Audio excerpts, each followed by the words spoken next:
안녕하세요. 오늘은 모두의 예술가 시리즈에서 프리다 칼로라는 화가를 소개하려고 합니다. 멕시코의 화가 프리다 칼로. 프리다는 어렸을 때 그림 그리는 법을 스스로 터득했어요. 이 시절엔 남자만 화가가 될 수 있다고 여겼어요. 프리다는 그 생각이 어리석다고 느꼈고 대수롭지 않게 생각했어요. 집에 혼자 있을 때면 프리다는 환상적인 꿈을 꿨어요. 이런 꿈들을 그림으로 옮겨 놓았어요.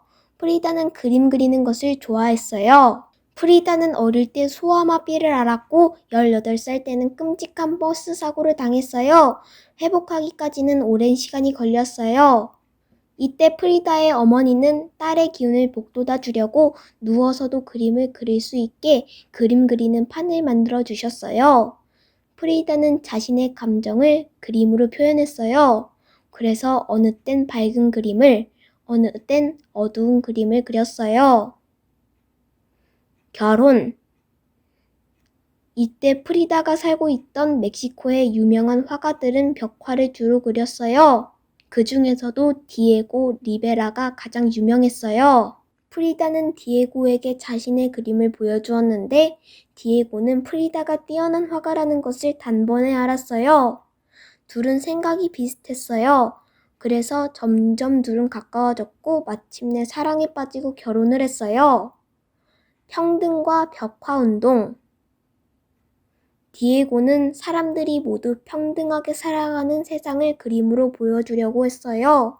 프리다도 같은 이야기를 그림으로 담고 싶어 했어요. 그림을 그리지 않을 때면 두 사람은 인종이나 능력과 상관없이 똑같이 존중받아야 한다고, 가난한 사람들도 똑같이 돈을 벌 기회를 주어야 한다고 외쳤어요. 둘은 멕시코 벽화운동도 했다고 해요.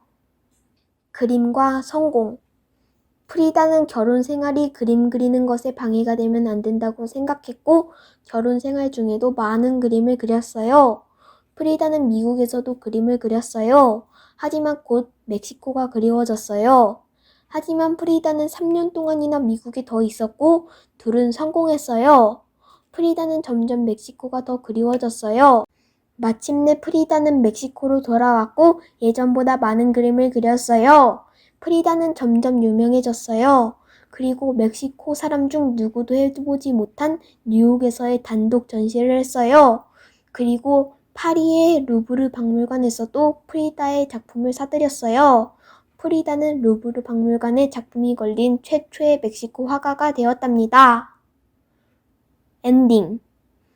프리다는 비록 젊은 나이에 세상을 떠났지만 짧은 생애 동안 수많은 어려움을 극복했고 스스로 그림을 익혀 남자들의 세계라 여겨졌던 미술계에서 유명한 화가로 우뚝 섰습니다. 저는 프리다 칼로의 작품들을 보면 잘 그렸다라는 생각보다 시대 상황을 반대하는 느낌이 들어요. 근데 저는 이분이 약간 남자 같다고 생각해요. 처음에 사진 보고 남자인 줄 알았어요. 이 책은 어른용으로도 나와 있어요. 저는 어린이용으로 봤지만 너무 재밌어요. 여러분도 한번 읽어보세요. 지금까지 모두의 예술가 시리즈에서 프리다 칼로라는 화가를 소개해봤습니다. 시청해주셔서 감사합니다.